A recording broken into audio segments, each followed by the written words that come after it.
brought to you by Agilus Diagnostics. Health test की बात आती है तो मैं भरोसा करता हूँ India largest diagnostics company Agilus diagnostics. खुद को टेस्ट करते रहो। नमस्कार दोस्तों, आप क्राइम तक देख रहे हैं। बात करते हैं बाबा सिद्दीकी केस की, लॉरेंस केस की, सलमान खान की। ये सारी साजिश कहां रची गई और कहां तक जांच आगे पहुंची है। लेकिन सबसे पहले मैं आपको इस मामले में जो सबसे बड़ा अपडेट है वो आपको दे देता हूं। इस मामले में 11वीं गिरफ्तारी हो गई है। हरियाणा के कैथल से गिरफ्तारी हुई है और ये आरोप है कि जिस आरोपी को पकड़ा गया उसका नाम अमित है। उसने इस मामले के एक मास्टरमाइंड, यानी मास्टरमाइंड जिसका नाम हम शुरुआत से आपको बता रहे थे, जीशान अख्तर को पनाह दी थी। यह बात सामने आई है। दरअसल आरोपियों से जब पूछताछ हुई, जो आरोपी अभी तक पकड़े गए, उनसे क्लू मिला और इसके बाद 11वीं गिरफ्तारी। लेकिन अभी तक मास्टरमाइंड फरार, यानी जीशान अख्तर कहां है नहीं पता। दूसरा आरोपी यानी शुभम लोनकर का है नहीं पता। और इसको लेकर लगातार बड़े बड़े अपडेट्स सामने आ रहे हैं। हमारे साथ आशीष जुड़ गए हैं जो सीधा पंजाब से हमें अपडेट देंगे इस केस को लेकर। लेकिन सबसे पहले मैं आपको शुभम लोनकर को लेकर भी एक अपडेट दे दूं। शुभम लोनकर को लेकर क्या अपडेट है आशीष आपके पास? जी, शुभम लोनकर को जो अपडेट है उसमें पुलिस की जो अभी तक जांच हुई है उसमें यह है कि शुभम लोनकर अभी तक उसने 12th की हुई है, 12वीं तक वो पढ़ा है और उसने जो भी उसकी शिक्षा रही है वो मराठी में रही है। और वो उसको हिंदी या पंजाबी की इतनी नॉलेज नहीं है। वो इतना मतलब इतना प्रोफिशिएंसी से नहीं बोल सकता। तो जो उसने पोस्ट की थी, जो सोशल मीडिया पे पोस्ट की गई थी, वो मराठी में नहीं थी। आप ये देखिए, लेकिन उसको आती है मराठी। इसके बाद पुलिस ने जो अपना एक नैरेटिव या उनका कह सकते हैं, उन्होंने जो अपना एक नई थ्योरी लाई है वो इसमें ये लाए हैं कि हो सकता है कि लॉरेंस बिश्नोई का डायरेक्ट इसमें हाथ हो ही ना। ये इसमें एक नया एंगल भी नया निकल के आ सकता है कि बाबा सिद्दीक को मारने में जो अभी तक हम चर्चाएं कर रहे थे कि लॉरेंस बिश्नोई का हाथ है, लॉरेंस बिश्नोई की गैंग का हाथ है, या बिश्नोई समाज टारगेट कर रहा है सलमान खान के जो करीबी लोग हैं, हो सकता है कि उसमें डायरेक्टली उसका हाथ होना और इसमें कोई और लोग शामिल, कोई और, मतलब अनमोल बिश्नोई, जो कि कल हमने वीडियो में डिस्कस किया था। इस मामले में एक और बड़ा अपडेट सामने आ रहा है। बिश्नोई समाज का एक बयान सामने आया है। बिश्नोई समाज ने, खासकर बिश्नोई समाज में जो लॉरेंस है, उसके परिवार वालों ने भी लॉरेंस को बैक किया और कहा है कि सलमान खान को माफी मांगनी चाहिए। अब तो परिवार भी आ गया साथ। अभी तक तो परिवार भी मतलब खुलकर नहीं बोल रहा था, लेकिन अब परिवार कह रहा है कि हम तो लॉरेंस के साथ है और सलमान खान को जो है वो माफी मांगनी चाहिए। ये पता चला है कि उसकी 110 एकड़ जमीन है। जी, वो काफी वेल्दी फैमिली से हैं। और ये बयान उनका उसके बाद आता है जब आपको पता होगा, कुछ दिनों पहले हम चर्चा कर रहे थे कि 5 करोड़ की जो एक धमकी है कि 5 करोड़ दो, हम बख्श देंगे आपको, व्हाट्सएप पर मुंबई पुलिस के जो ट्रैफिक डिपार्टमेंट है उनको आई थी। उसका जो एक्यूज था जिसने भेजी वो भी जमशेदपुर से पकड़ा गया है। शेख मोहसिन नाम का 24 साल का व्यक्ति था। तो उसमें जो अभी तक जांच सामने आई है उसका अभी तक लिंक एस्टेब्लिश करना बाकी है।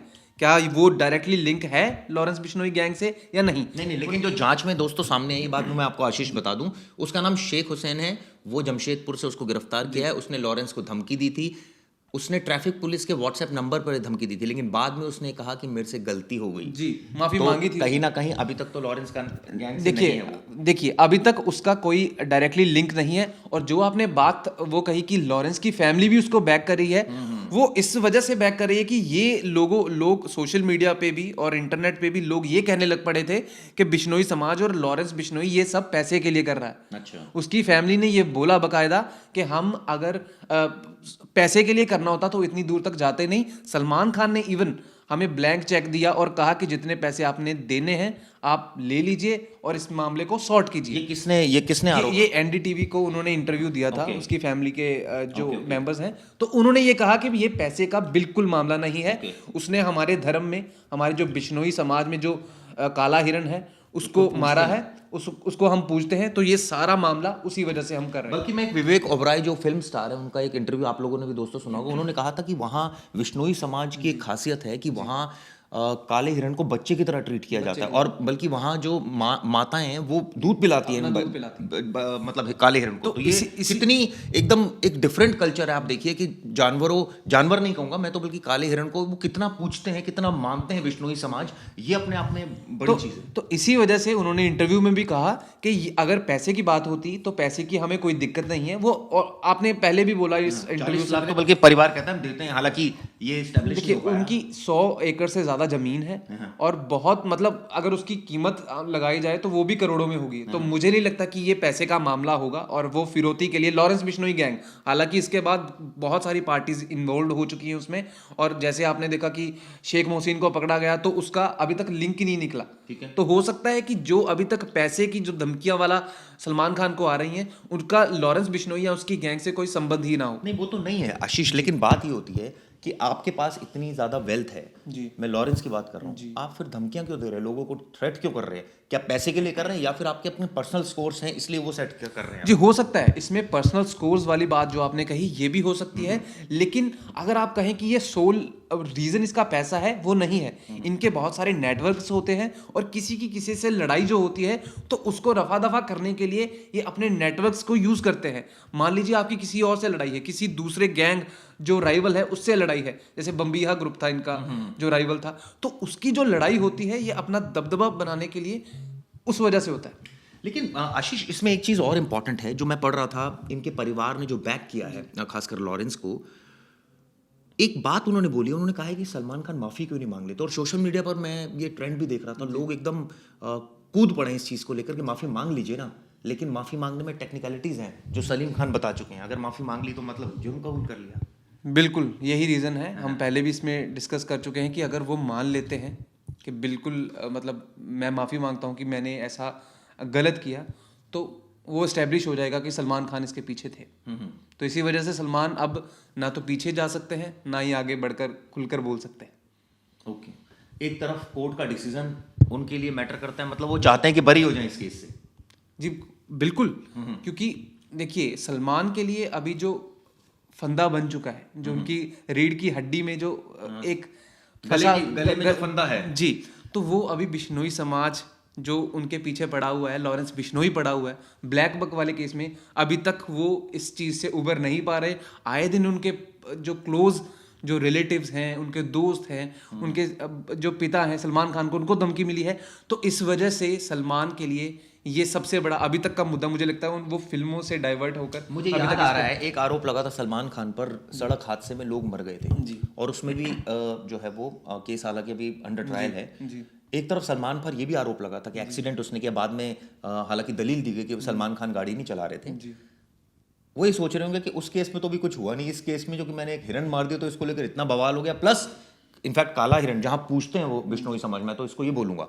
दूसरी चीज, इस केस में एक तरफ कोर्ट केस झेल रहे हैं, दूसरी तरफ लॉरेंस की धमकियां झेल रहे हैं।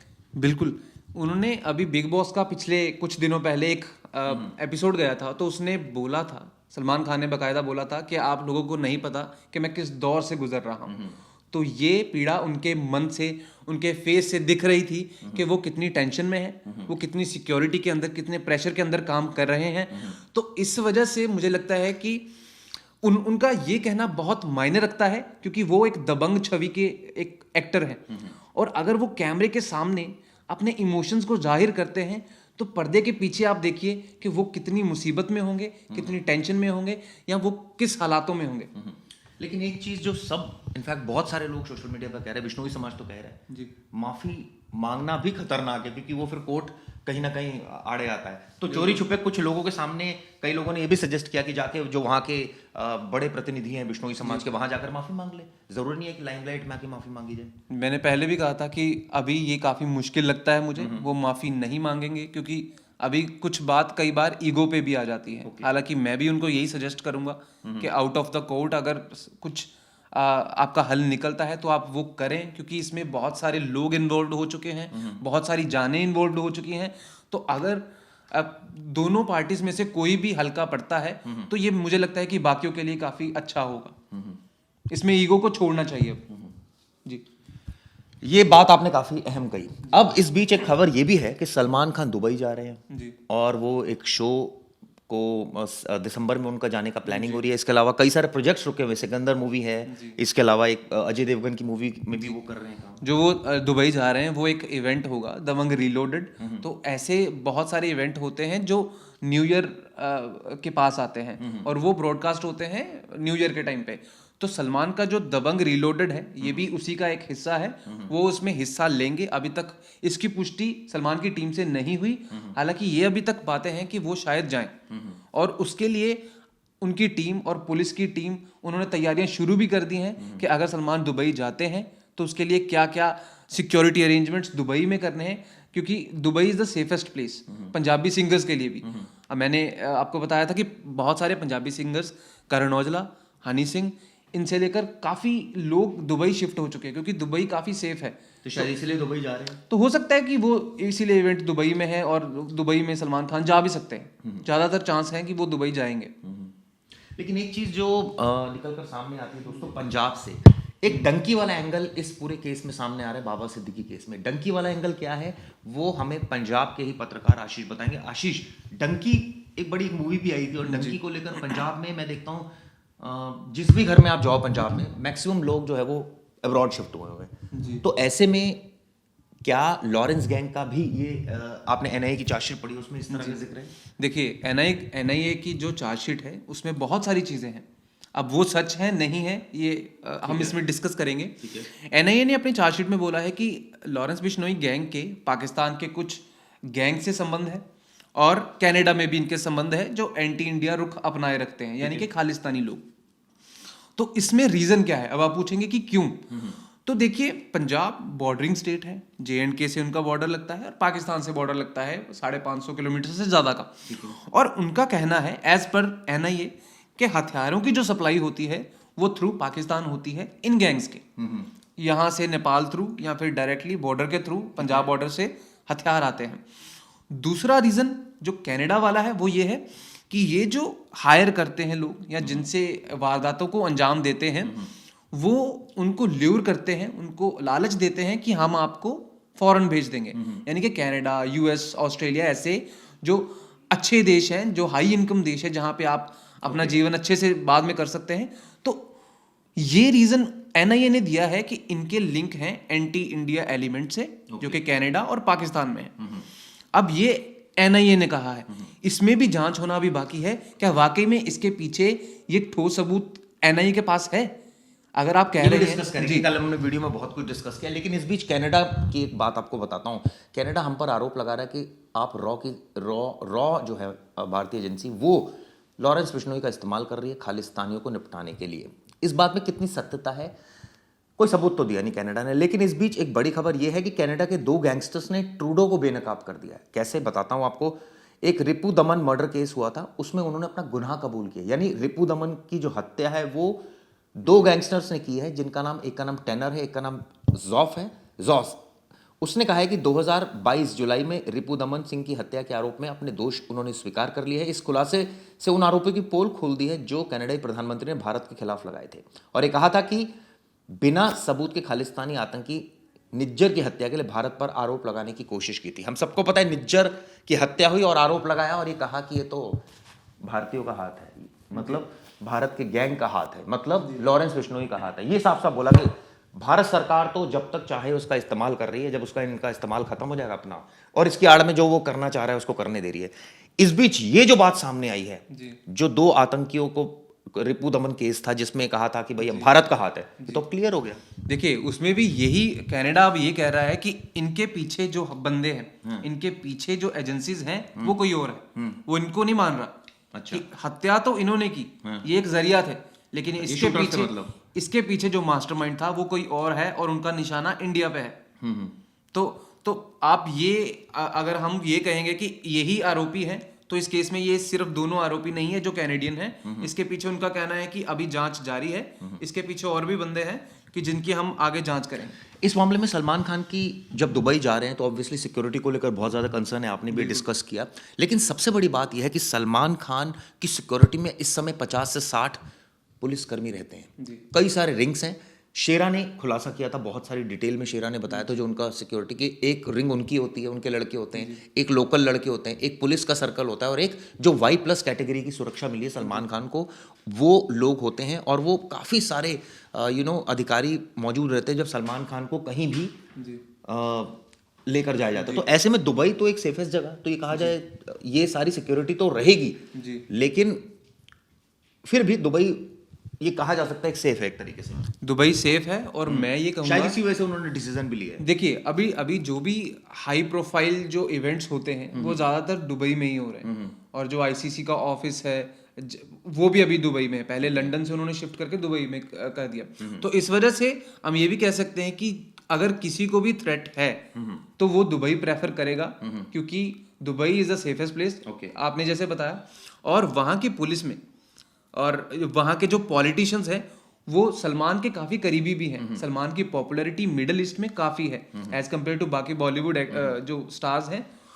शाहरुख खान, सलमान खान और आमिर खान, ये मिडिल ईस्ट और जो ईस्ट के देश हैं वहां पे इनकी पॉपुलैरिटी काफी है। तो इस वजह से ये प्रेफर करेंगे कि ये दुबई में कोई भी काम करें तो दुबई में करें। एक मेरे पास मैसेज आया है, हम सब जानते हैं फायरफॉक्स जो कंपनी है, जो कि अमित जानी जिसके हेड है, ये प्रोडक्शन हाउस है फायरफॉक्स, जिन्होंने कन्हैया लाल पर एक और सीमा हैदर पर एक मूवी बनाई थी। अब ये मूवी बनाने का इनका मूड है लॉरेंस बिश्नोई पर। ये एक जानकारी निकल कर सामने आ रही है। ये इन्होंने मुझे एक व्हाट्सएप भी भेजा जिसमें लॉरेंस अ गैंगस्टर स्टोरी के नाम से वो बनाने जा रहे हैं।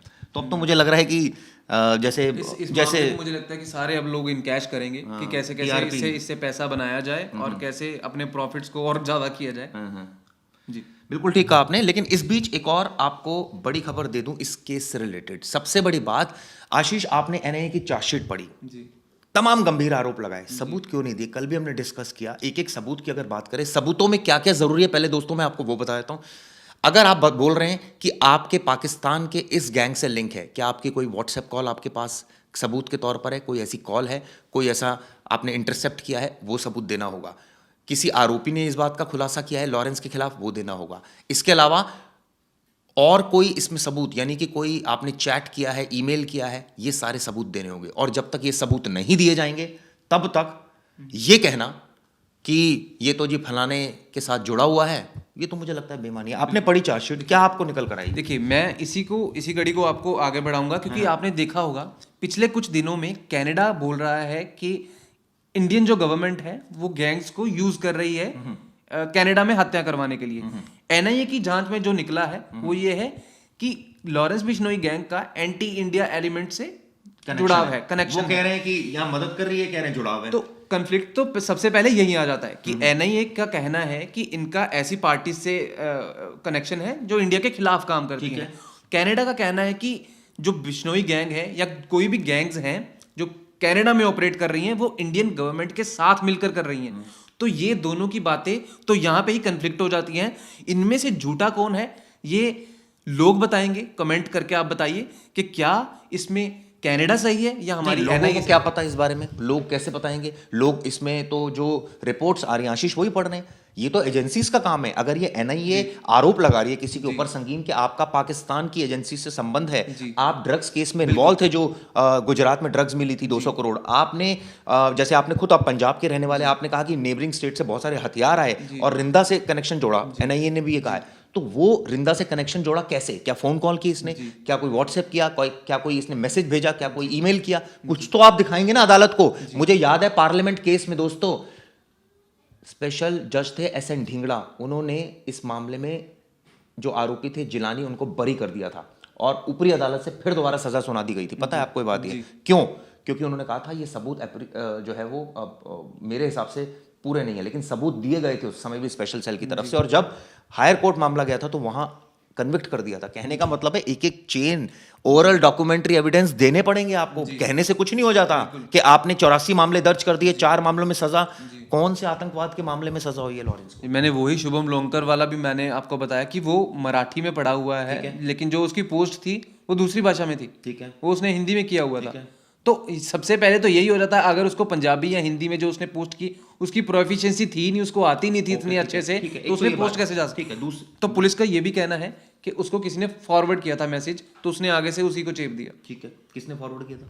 यही तो पुलिस ने अभी तक बताया नहीं। आपने एनआईए की चार्जशीट पढ़ ली, आपने जितनी चार्जशीट पढ़ी गंभीरता से, उसमें आपको क्या लगा? एनआईए के पास सबूत है या सिर्फ एक आरोप की झड़ी? मुझे लगता है कि अभी तक जितना मैंने पढ़ा, अभी तक सबूत उनके पास ठोस नहीं है, जिस वजह से हम कह सकते हैं कि इनका ही हाथ है या ये ऐसे मामले में संलिप्त डायरेक्ट। ये आप कैसे कह सकते हैं? आपने चार्जशीट पढ़ी, क्या ऐसे पॉइंट आपको नजर? देखिए, मुझे सबसे पहले जो मेरा जो कन्फ्लिक्ट एनआईए की चार्जशीट से ये था कि जो इनके संबंध है फॉरेन एलिमेंट से जो एंटी इंडिया का काम करते हैं। हालांकि ये सच हो सकते हैं, क्योंकि ऐसा हो सकता है कि वो उनके थ्रू जो अपने जो उनके काम है उनको अंजाम दें और सरकार से ये इम्यूनिटी ले लें कि आपके काम हम कर देंगे। नहीं, ये तो आरोप है, ये कोई इसमें कोई सत्यता थोड़ी है, ये तो आरोप लगाए जा रहे हैं इस बिल्कुल। तरह के। अभी तक जो इस केस में सामने आया है ये सिर्फ और सिर्फ आरोप है। अभी तक मुझे कोई ऐसा ठोस सबूत मिला नहीं कि जो हम लॉरेंस बिश्नोई का कह सके कि बाबा सिद्दीकी के मामले में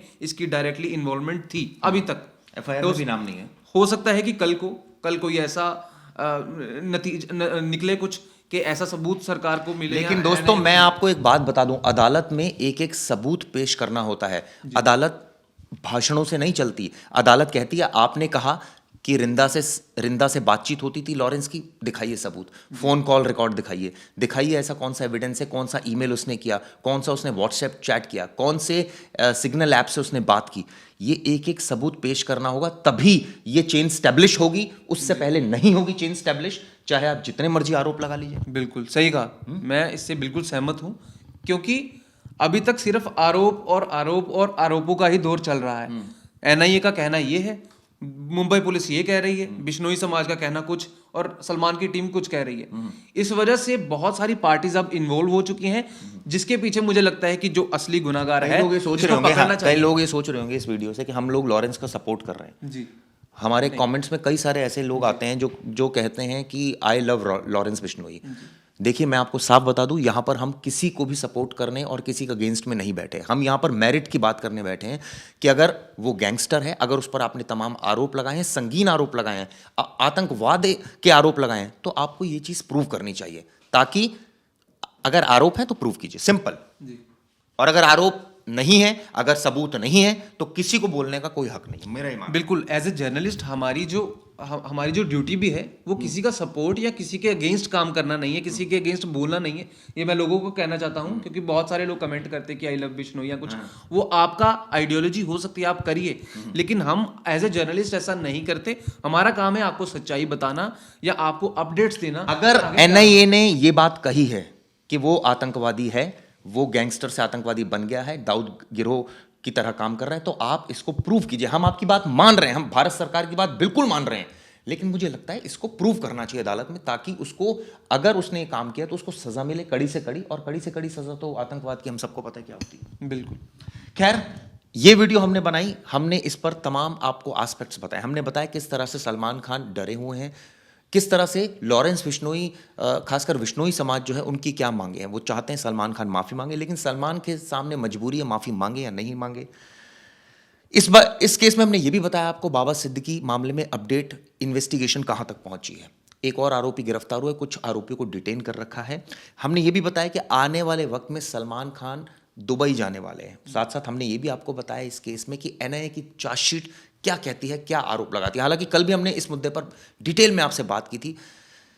एक और खुलासा जो हमने कल आपसे कहा था कि एक डॉक्यूमेंट हमारे पास है, वो डॉक्यूमेंट हमारे पास है, इंटैक्ट है। इस बारे में भी आपको जानकारी दूंगा, लेकिन कुछ ऐसी चीज़ें हैं जो हम वेरीफाई कर रहे हैं, उसके बाद आप तक उस डॉक्यूमेंट के साथ पहुंचेंगे। दोस्तों, ये वीडियो कैसी लगी जरूर बताइएगा। धन्यवाद।